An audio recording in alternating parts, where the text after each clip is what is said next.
A warm welcome to all of you, our guests and friends. I certainly hope that you are all safe and healthy. The Philippine American Society of Colorado is a nonprofit organization dedicated to cultivating, preserving, promoting, and sharing the Philippine culture and heritage through educational and cultural opportunities that would enrich and enhance the lives of its members and the people of Colorado. In a few words, it is to bring awareness of our culture and heritage to our community through our cultural events and programs. To be more successful, I believe that we should strengthen this awareness in our homes first, with our family, our children, our grandchildren, and the next generations to come. There's so much in our culture. Our music, dance, fashion, language, arts, and food, to name a few. And these are important to you and me. Let us encourage our family members to be active and to participate in all the Pasko cultural events. The Damit webisodes are centered in our traditional family values. There's so much in the Filipino family values. The family is the center of the social structure and includes the nuclear family, aunts, uncles, grandparents, cousins, and honorary relations such as godparents, sponsors, and close family friends. People get strength and stability from their family. As such, many children have several godparents. Welcome to the series of the Damit webisodes. We are grateful to have partnered with Artist Inc. from the Philippines with the leadership of Edward Perez, Rika, and Johan Palis. I'm grateful to Pasko's Damit Committee with the leadership of Malu Perez and Jay Torres. I'm grateful to the cast of Damit, Trixie and Earl, Lola Tay, the families, the all supporting staff and technical crew for making this happen.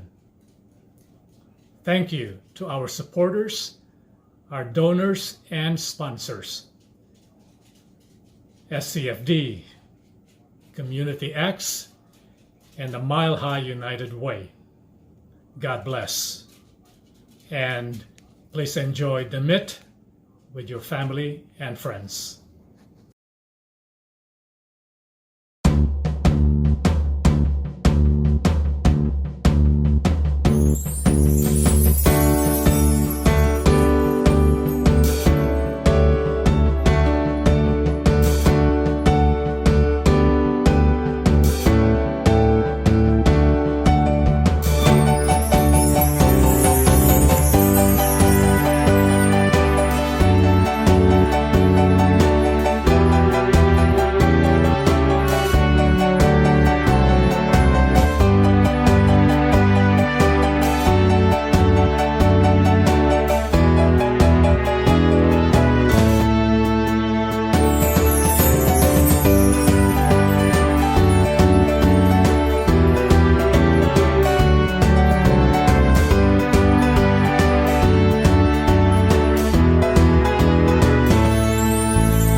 not enough.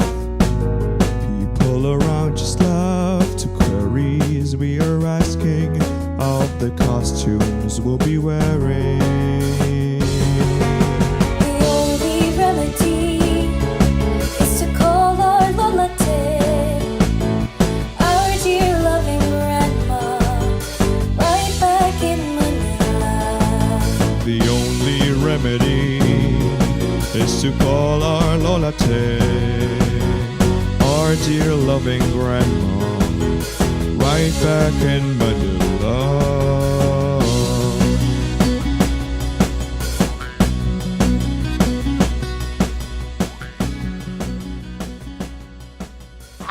Napakaaga namang mag-video call ng mga apo ko. Ay, anong oras na ba? Hey, Trixie, get in here. Grandma's here. Good morning, Grandma. How are you? My dear Apo El! Good morning! You are too early. It's already 7 o'clock in the evening here. I forgot. We have different time zones. Hi, Lolate. Lola Te! What Lola Te? Call me Lola Te! Te as in butete! Butete! A tadpole!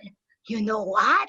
My tummy is getting bigger every day because I can no longer walk around the village because of this COVID-19 pandemic.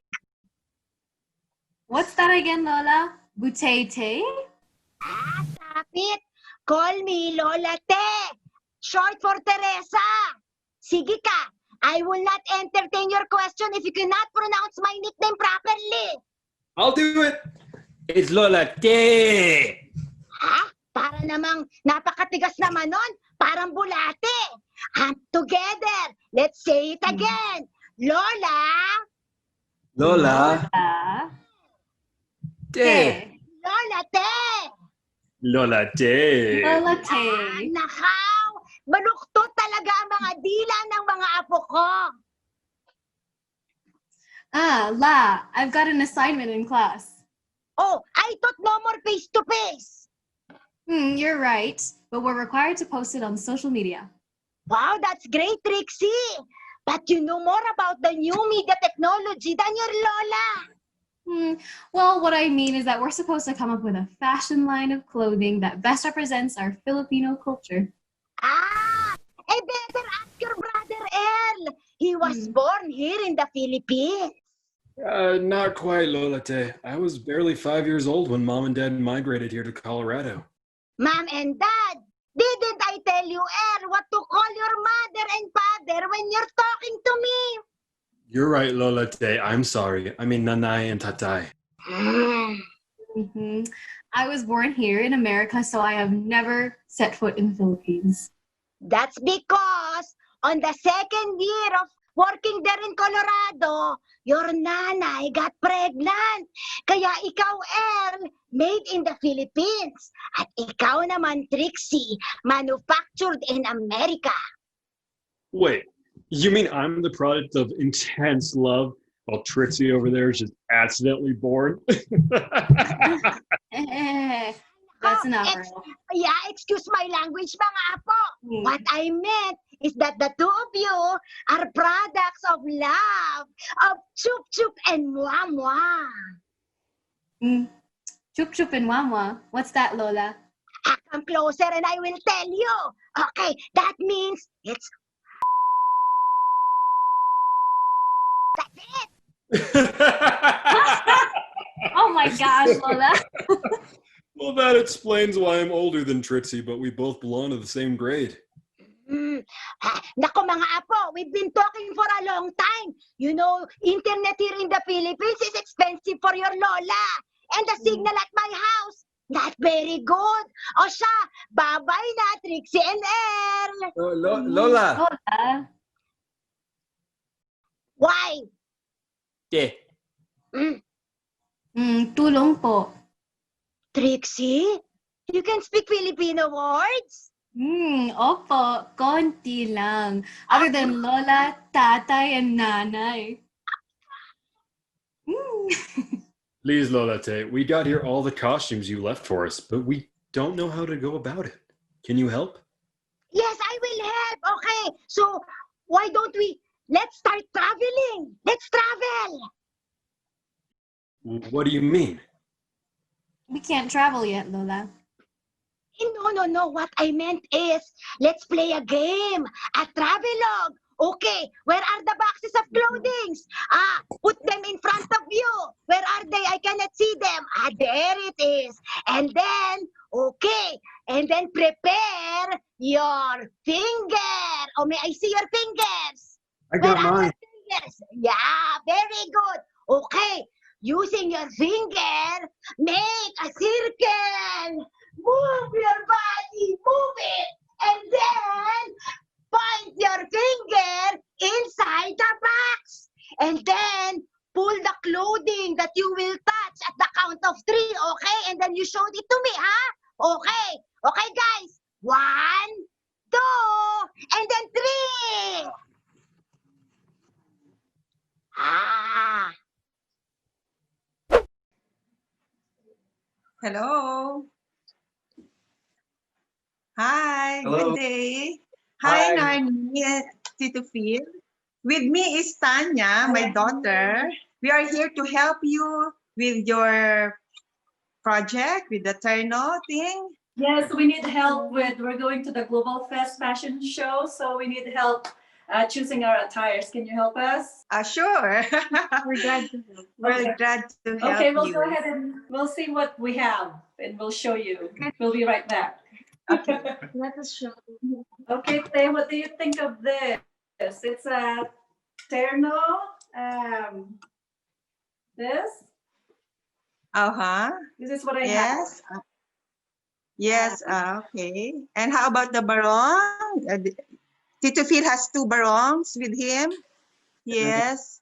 I have 2 to choose from here. Okay. I'm not sure which one I should wear. Can we see the terno you have, Miss Tita Narni? Yes. That is a typical two garments, the upper and the lower garment. Your terno actually is a variant of our original Filipino dress before, the barot saya. Actually, the terno nowadays is a one-piece suit, but the one you're holding is a derivative from a barot saya of our traditional clothing. I want to share the origins of a terno.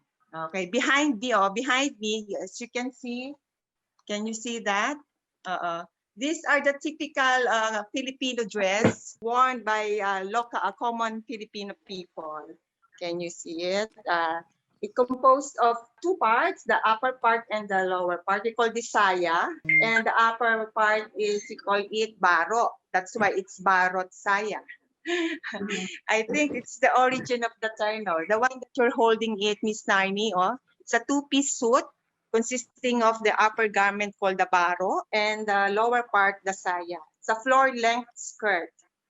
And there is another variant of this barot saya that it has a panuelo, a piece of cloth, put it in the shoulder. And then there's the other one on the lower part of the saya is the tapis. It's another piece of cloth wrapped around in the waist part. Okay, that's the origin of the. And for the male part, we call this the camisa chino. There's a barong counterpart of it. The one holding by Tito Phil. Let me look at that. Okay. Okay, so that's the short, derivative, or where the barot saya and the barong could have probably come from. When you look at it, it's actually quite different from the one you're holding right now compared to the ones we're showing. That's because these costumes are actually worn by the common Filipino folk in our historical plays. They're the Indios and basically the full-blooded Filipinos. The ones that are much more used today as formal wear, it's actually much more closely derived from the costume counterpart for the elite Filipina ladies and men back then. which is the traje de mestiza. Yes. Actually, if you look at the similarities, the Miss Mila already pointed out that for the Barot saya, the saya is the prominent feature. The two-piece part is the prominent feature. However, the Barot saya has this really long and billowy sleeves. That's not.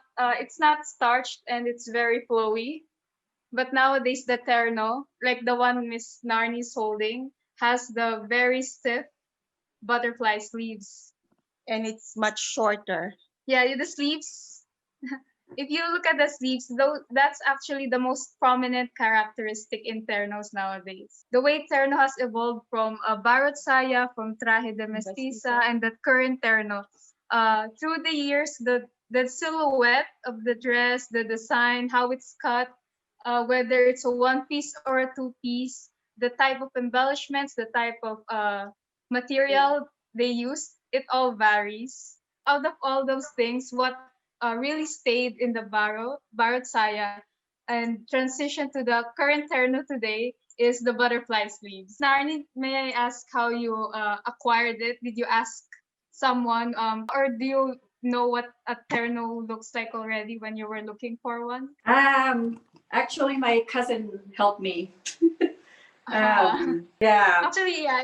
If you shop for ternos, a lot of what they'll show you, they all have those butterfly sleeves. The stiff one, the Yeah. stiff butterfly, the Those characteristic sleeves of Yeah. that dress. Besides that, Mhm. the design varies. Besides the sleeves, another common thing that prevailed was the panuelo. If you also shop for a terno, they either show you a terno with the butterfly sleeves or they give you a panuelo. It's like can I borrow this?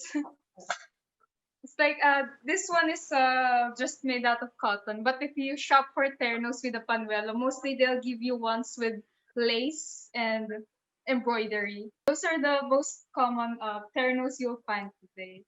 Do we share the history? Okay. So this is one of the ternos or traje de mestiza that we call it. Because I've said earlier, the ones who wore it back there are the elites, mostly the high class or high society, which usually composed of the daughters or wives of Spanish officials or Spanish Filipino mixed families. So this one is the one in 1900s to 1920s. It's a Serpentina influence. This is also from the 1900s to 1920s. So you can see that the one in the collar, that really wide neck, that's the panuelo. And the sleeves back then, they're longer and more billowy, and they're not as stiff as the butterfly sleeves today. By 1920s, it experienced a lot of changes. Primarily, it has a straighter silhouette. They also have a train. There's still the panuelo. The sleeves are now shorter. There are different designs. By 1930s and 40s, as you can see, the skirt becomes fitted, shorter train, and there's the insertion of a triangular piece of cloth called godets. Good day. Good day. Good day. The terno fashion back then was highly influenced by European fashion. So when godets were popularized in Europe, it also influenced what the terno looked like back then. Then by 1940s to 50s, it's still highly influenced by Parisian fashion. but still the Maria Clara type. Yeah, It's but a pañuelo. By 1946, there's no pañuelo-less terno. Back then, because during Spanish occupation, there are a lot of the the priests advocate the modesty For modesty purposes. of the Filipina to cover ladies. the neck. Yeah. So they were asked to wear a panuelo, so their napes and their necks were covered. But around 1946, we're out of the Spanish influence already. The Panuelo. Filipino ladies, when they're wearing the terno, they just took the panuelo out altogether. And they even lowered the neckline. sometimes even up to the upper part of the chest, like this one. So by 1950s and 1960s, two popular silhouettes emerged. A sheep-like or a very figure-hugging silhouette, and another, the bouffant. It's a full bell-shaped skirt popularized by Christian Dior. The same, as you can see, they were also highly influenced by the fashion trends back then, particularly in Europe, because Europe was one of the fashion powerhouses back then and actually until today. So by late 1950s, there came a period of fashion experimentation. More silhouettes emerged, like the A-line, the pencil cut, the bubble skirt, a trapeze look, an empire waist. The one here shown is an empire waist cut with draping. So around this period, what maintained from the terno is, as you can see, the butterfly sleeves. The rest, the cut, the silhouettes, the design, it's all varying. So here, there's another change in silhouette, that this time a more boxier and straight looking silhouette, but still the same, the butterfly sleeves are kept. That's pretty much the short rundown of the terno. For the barong, there's also a lot of this. What's major feature of barong? Basically, it's sheer. It's usually that color, that white light color, but you The can also find other colors nowadays. Sometimes blue, sometimes dark. What's more important is besides that look of the barong, which is actually very distinct. When you see the barong, it's very recognizable. For a barong, you don't tuck it in. Take note, you don't tuck it in, and you wear an undershirt beneath it. Do we always have to wear a white shirt underneath? Actually, it can be any color, kasi at least, plain color. or any plain looking color. It will see through the shirt, but it's fine actually, because there are also nowadays it's actually really popular also to put color in the barong. Sometimes we even see ombre colors in the barong. So like there's a transition of colors. That's also getting popular nowadays. So actually, for both of their outfits, they're very, very acceptable. They're very nice. At this point, it's a matter of carrying. a matter of carrying it, and also a matter of fashion preference. What color you want? What kind of cut do you want? That's all. And up how to you. comfortable are you with that terno and barong? Okay, I think. But do you think we're ready for the fashion show? Yeah, we I should try hope them we on. know. Okay. I think we're ready. What do you think? Yay! Beautiful. All right, I think we're Thank ready for you. the fashion show. And Yes. thank you very much for helping us choose our outfits. Yes, thank you, Ate Myla and Okay. Tanya. It's our pleasure. You're Bye. welcome. Thank you very much. Thank you.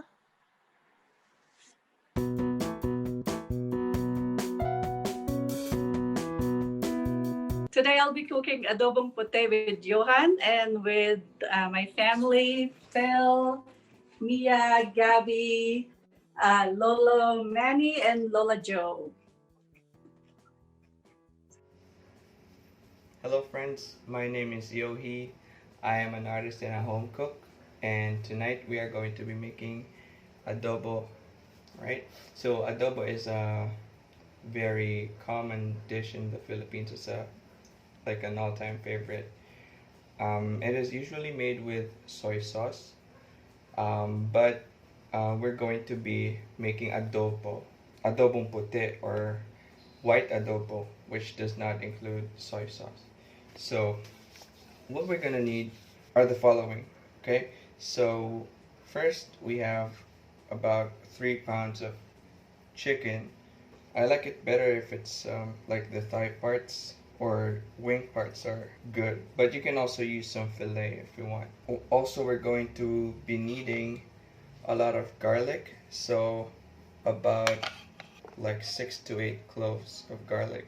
I mean 6 to 10, depends on how garlic you want your adobo to be. We're also gonna need 1 cup of white vinegar, and we're gonna need 2 cups of water. We're also going to be needing about 3 big dried bay leaves, right? And some peppercorns. Yeah, we're gonna need a little bit of salt, about 1 teaspoon, and we're also gonna need some honey, because I kind of like my adobo a little bit sweet. Okay, so what we're gonna be doing first is we're going to crush. So we're gonna have to peel it and crush it, and I do it like this. There we go.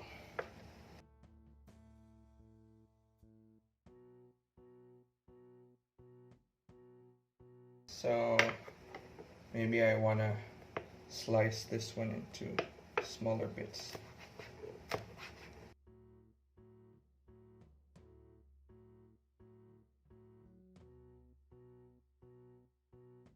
So what we're gonna do is we're gonna put everything into this pot.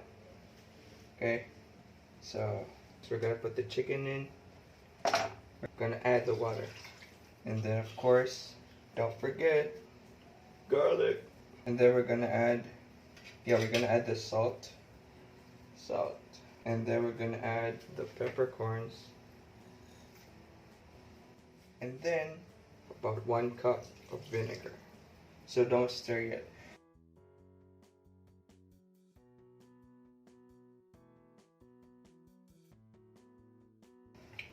The reason why you're not supposed to be stirring it is you're gonna have to let the vinegar cook first before you stir it, so as not to make it a little bit bitter, or not to get that bitter taste.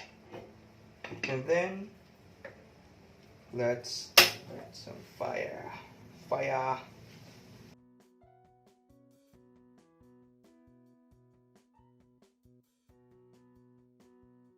So now while we're waiting for the adobo to boil, for the mixture to boil, let me tell you a story. The contrary to popular belief, adobo actually existed prior to when the Spaniards came to the Philippines. Some food historians believe that the precursor, or like it was predated, or like the roots, so to speak, of the adobo is the kinilaw. And then when the Spaniards came, they saw that it's like marinated pork, and they started calling it adobado, and then they called it adobo later.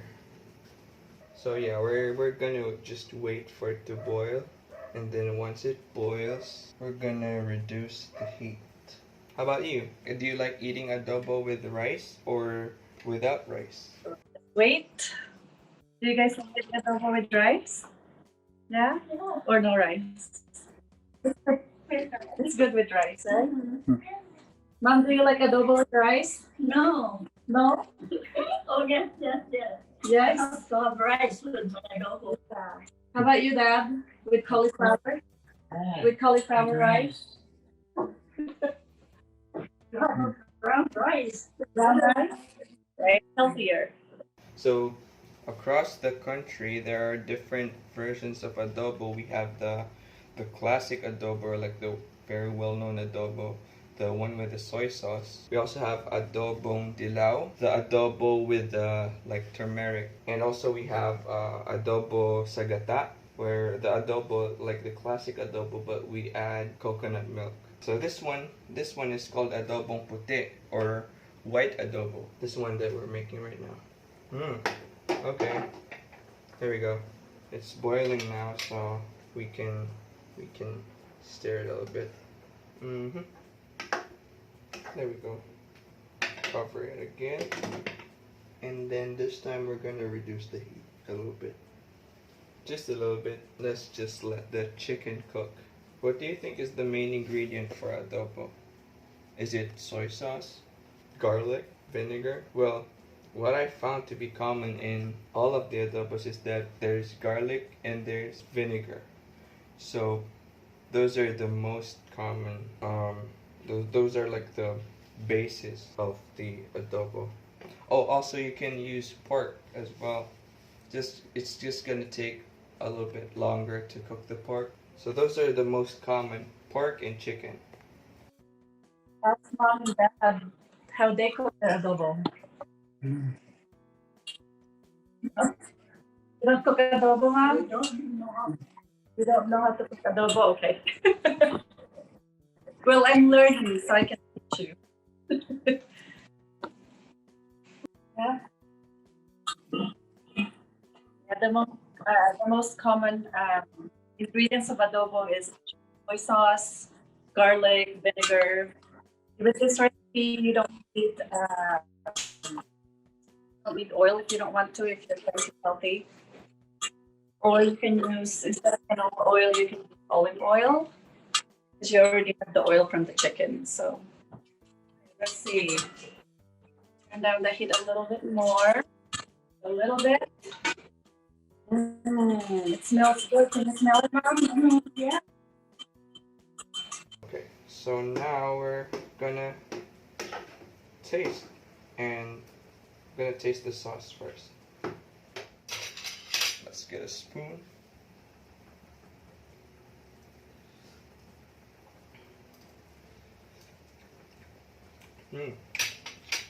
Okay, so now we adjust to taste. So you're gonna need salt. I'm just gonna add a little bit more salt, probably a pinch. Just let it cook. Dad, would you like to taste that? Would you like to taste? Yeah, Dad, taste it. Be careful, it's boiling hot. Yeah, you just need a good cook too.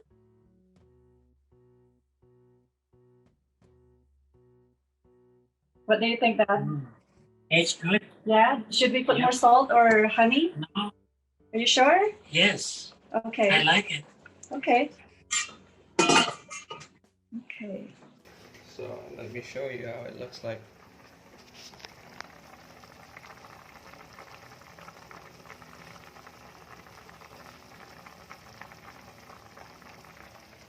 Looks good, right? Let's just wait a little bit more. So it depends on you whether you like it more salty or less salty. If you want it a little bit more sweet, you can probably add a little bit more sugar or honey if you want. If you like it a little bit more sour, you can add vinegar, but not too much. Don't add too much vinegar. It's gonna be sinigang then if you add too much. I'm getting hungry. Me too. Mom, Me too. you too? Almost done. The recipe now. Oh, Dad? You got the recipe? I have a recipe. Yeah. Mhm. You want it? You want the recipe, Dad? Yeah. Okay. Okay, so I think this is done. Serve on a like a little plate. Just put some sauce on there. Can you see it? That looks amazing. Let's try it.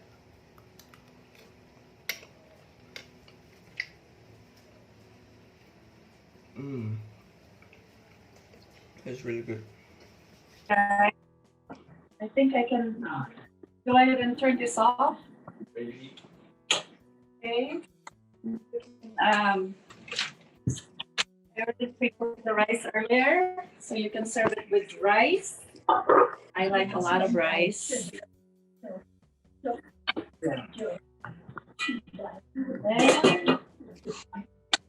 And again, there. And then the soup. Yum. See? Okay, let's try it with rice.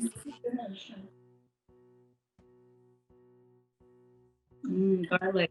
There's a little bit of garlic. It's good. Let's see. Yum. So good. Love it. Girls, this is how you make adobong puti. We'll make it next time. Yeah? Yum. That's how you make adobong puti. So yeah, that's how you make adobong puti. Thank you so much for joining me. Again, my name is Yohi, and I'm an artist and a home cook. Thank you.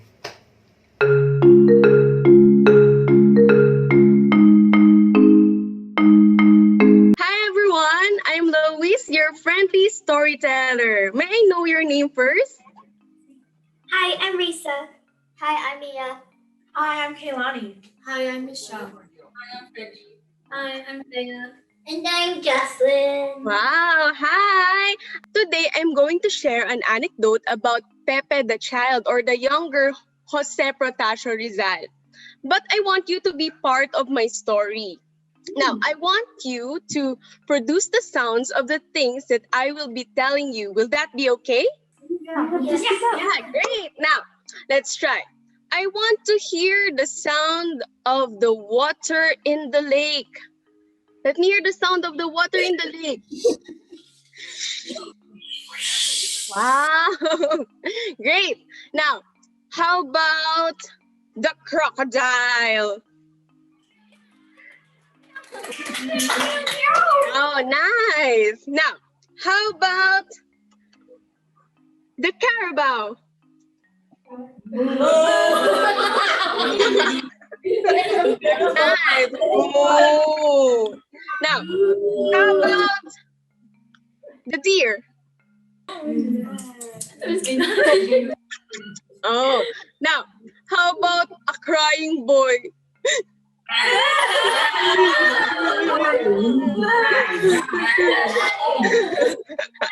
Now, that's one. How about a mad old man?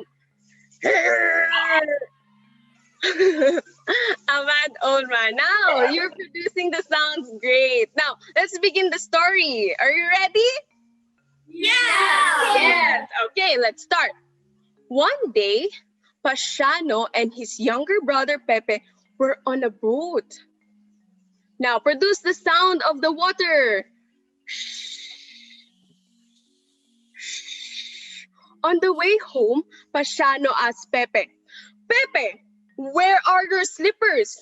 Pepe looked around the boat and answered, It's here, Kuya, oh. Kuya Pasiano. But Pepe saw that one of his slippers is missing. He might have left it somewhere. Pepe stared at the water. Now, what's the sound of the water again? Nice. Now, he asked Kuya Pasiano, Kuya Pasiano, how deep is the lake? Now, Kuya replied, if you go down into the lake and then you will stand on my shoulders, you still won't be able to put your head above the water of the lake. Now, when Kuya Pasiano turned his back, Pepe jumped into the lake. Now, show me that Pepe jumped into the lake. And then Pepe swam into the waters, dipped into the water, swam. Nice. And then he saw, upon jumping into the water, he saw the crocodile. Now, what's the sound of the crocodile again? Nice. He took hold of the tail of the crocodile and said, Hey, crocodile, I got you. The crocodile was surprised. Please let me go. Pepe replied, If you will not give me back one of my slippers, I will remove your skin and make it my slipper. The crocodile begged Pepe, Please, it's not with me. If you kill me, you will not be able to complete your novel Noli Me Tangere when you grow up. I will be the crocodile whom Elias would kill in your novel.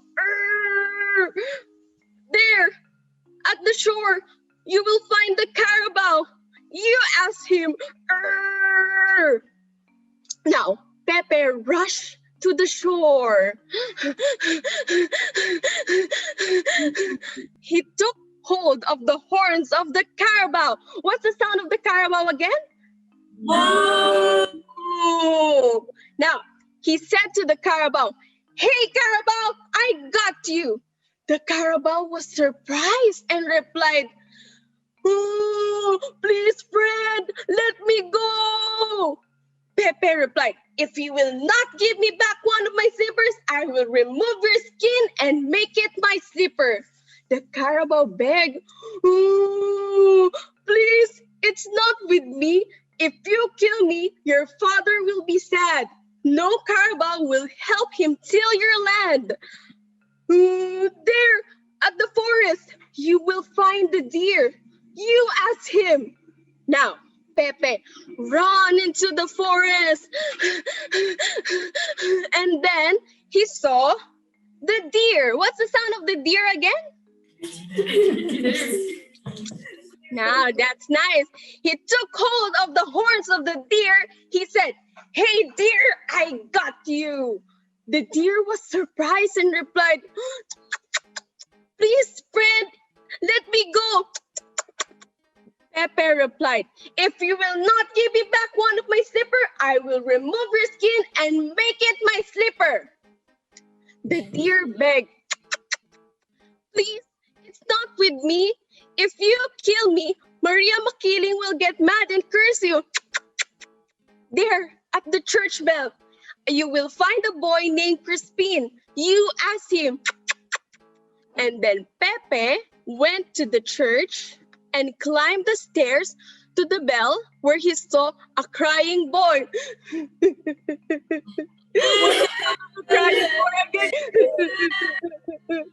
You know, the crying boy name is Crispin. Crispin is wearing one of Pepe's slipper. Suddenly, a mad old man known as Sacristan arrived and scolded Crispin. I would like to hear the voice of an angry old man. Nice.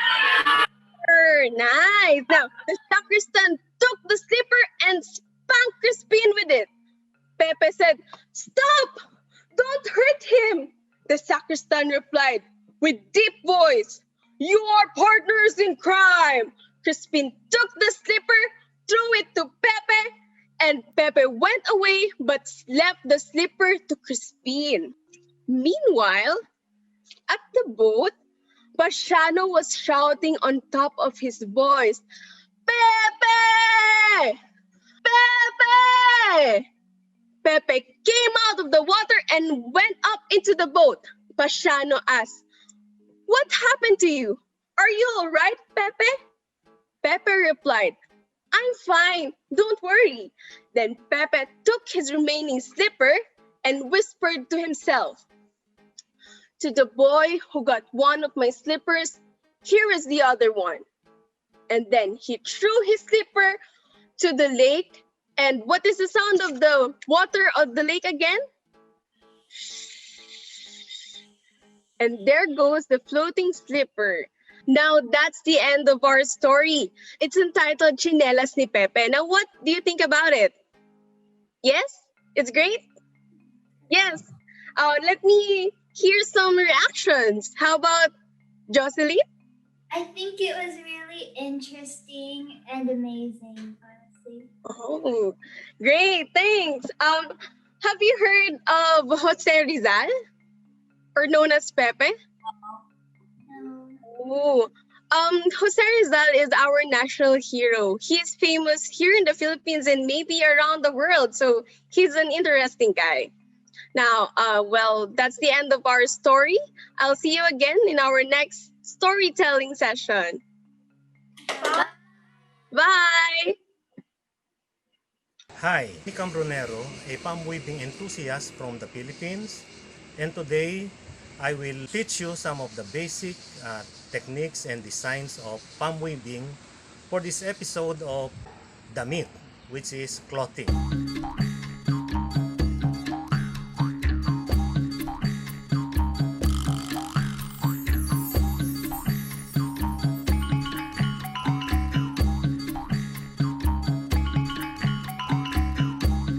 We are all born naked.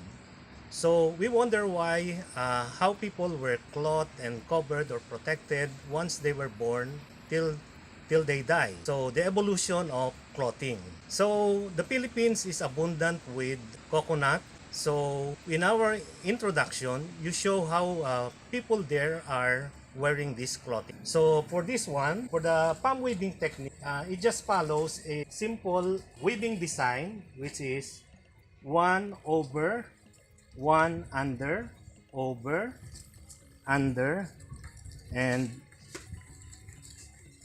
when you finish this one, you can already use this as cover for your shelves. And we don't only need like clothing, but we also need accessories or events that we do in our life. So aside from this clothing, I will show you how to make the accessories. You are familiar with this. This is very popular in the Philippines, especially during Palm Sunday. So this is the palaspas. I will show you how to make this one.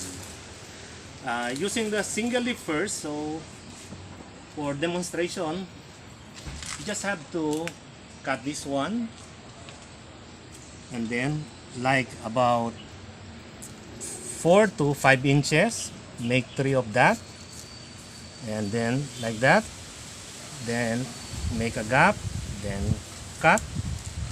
So we'll be making the bird, no? The bird design, or it looks like a sparrow. You just have to do like that, make a slit there, and then insert. So one, and then another one, make a slit, insert, and then another one,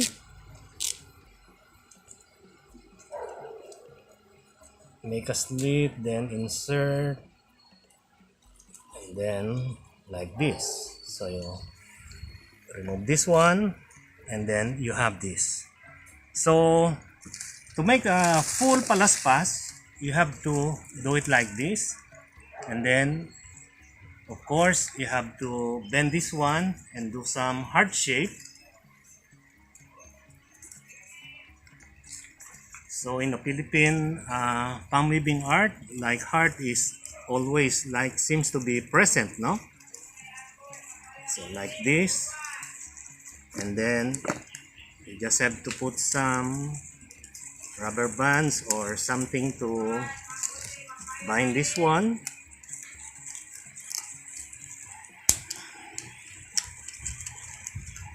Okay, so now you have a palaspas. Okay, so other accessories is I will show you is the puso, no? This one, how to make this one. This is both very popular in the central Philippines, especially in Cebu. This is a rice pouch, no? Okay, so this is how we make the puso.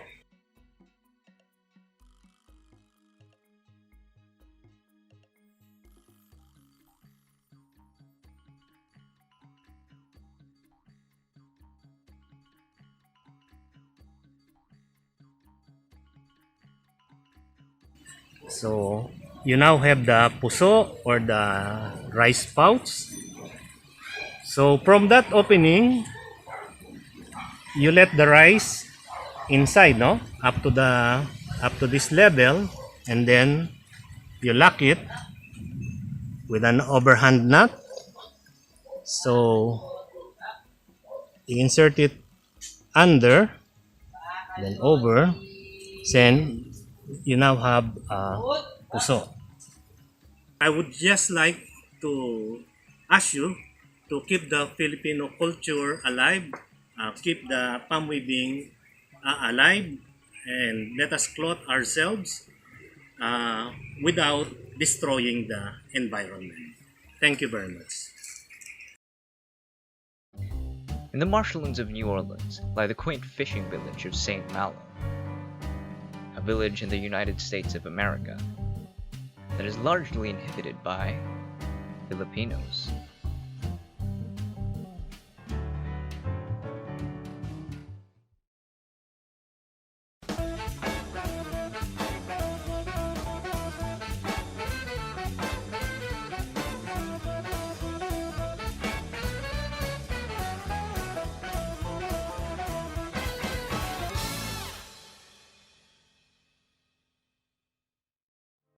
In 1784, a man named San Malo led a group of Maroons. They retreated to the marshes to escape the Spanish authorities, who were on a crackdown on slave revolts. However, Malo was eventually captured and hanged. A century later, a village will bear his name. This is Lafcadio Hearn, a journalist who worked for Harper's Weekly, who had stumbled upon this very village in 1883. He would report about these Filipinos known as Manilamen or Tagalas.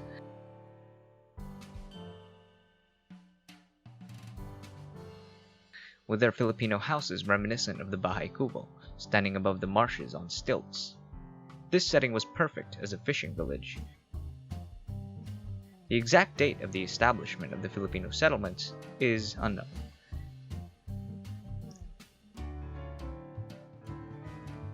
One story goes is that Filipino ships of the Manila-Acapulco galleon trade tried to escape the harsh conditions on deck to settle in America.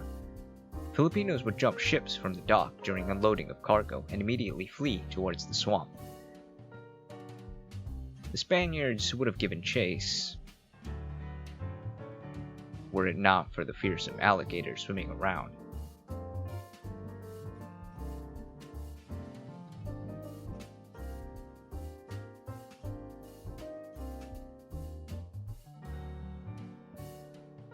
An alternative story is that the Filipino settlers were former pirates. A large pirate group led by Jean Lafitte is said to have ravaged Spanish and British ships in the Caribbean. During the assault, the Filipinos, who make up 50 to 80% of the crew in Spanish galleons, may have deserted and ended up joining Lafitte's band. The pirate group was eventually captured by authorities, but was conscripted to fight in the War of 1812.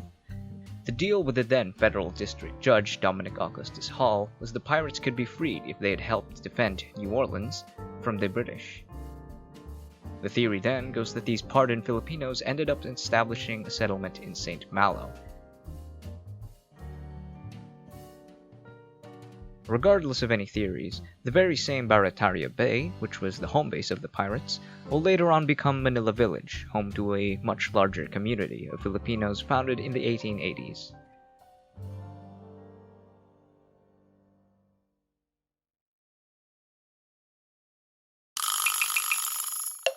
Hello, kids, and good day. So I am A.G. Baltimore, and right now I will be introducing to you a Filipino game called Luksong Tinik.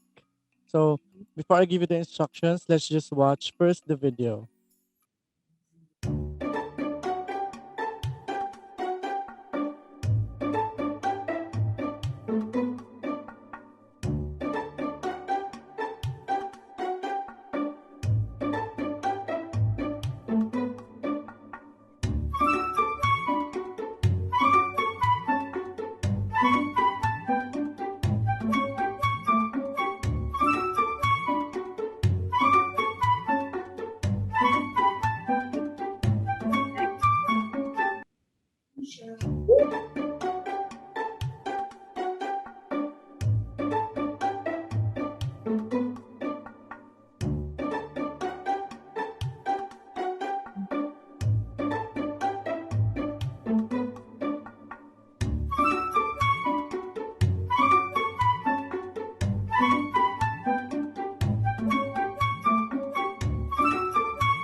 Really?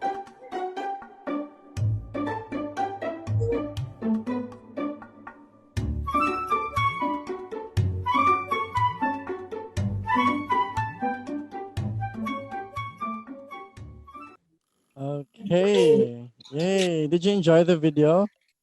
Yes. So the players are divided into two teams. So each team should choose a mother or the leader of the team, and the rest are called children. So the mothers are supposed to be high jumpers.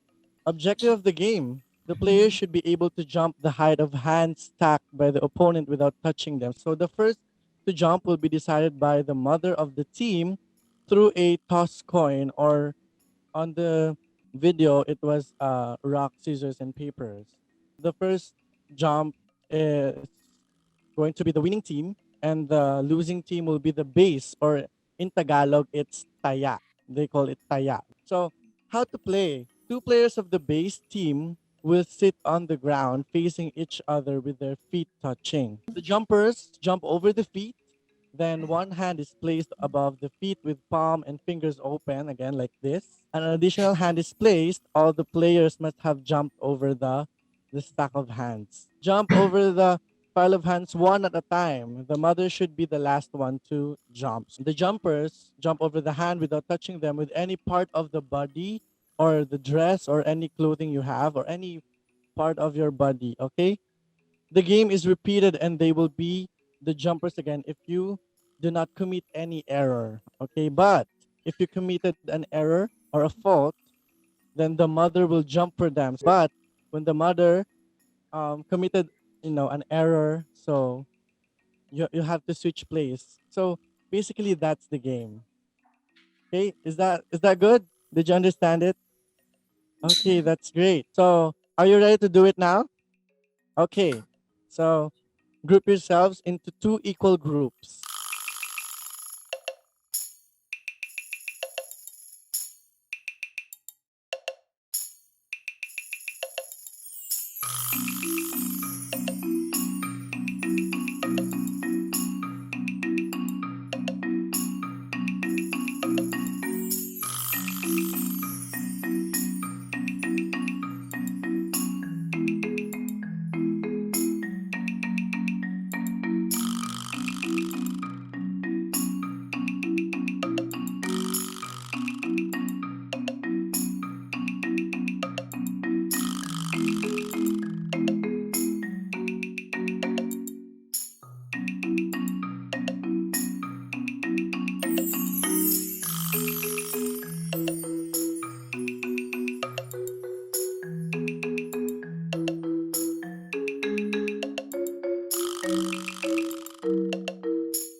Hi, did you enjoy the game?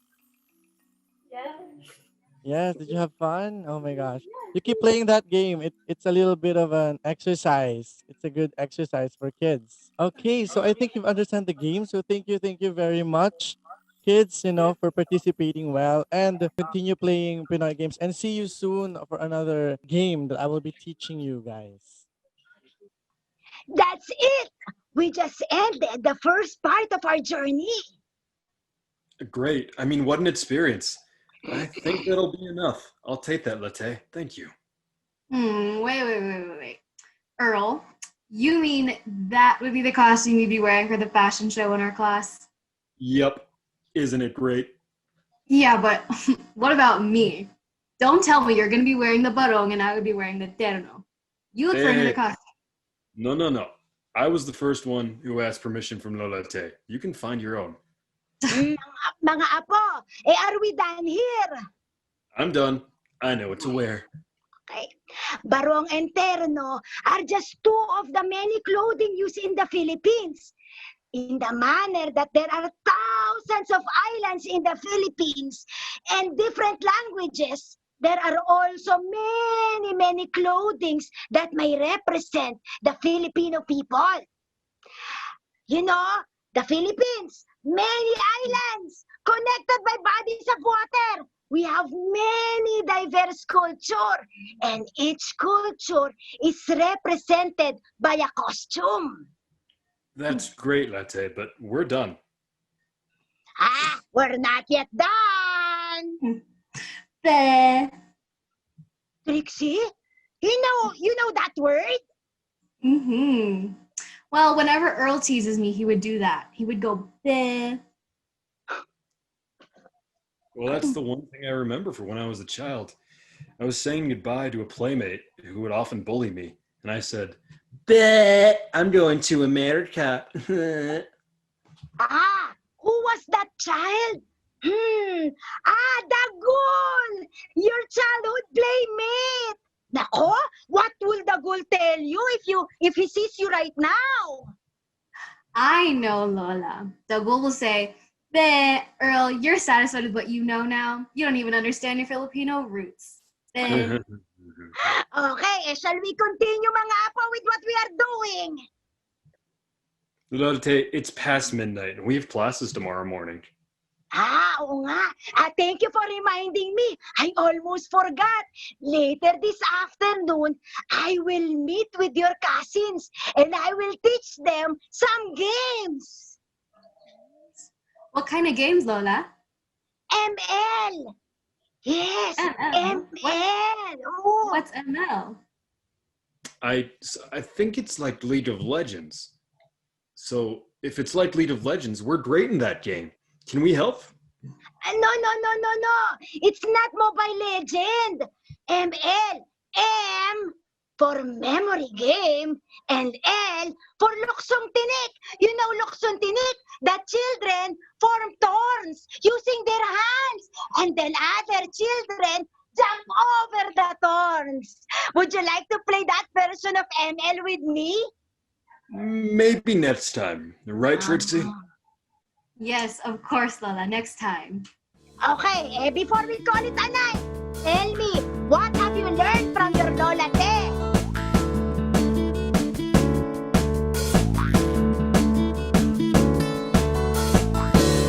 I've got a Pinoy heart, something that I am proud of. Surely on my Facebook Live, I'll give my friends a shout out. Yes, everybody knows the seeds our forefathers sow. In any place you go, you'll find a brilliant Filipino. 'Cause by knowing our roots, we are taking the right route. Pearl of the East down south, Pinoy people singing proud. Knowing our roots, we are taking the right route. Pearl of the East down south, Pinoy people singing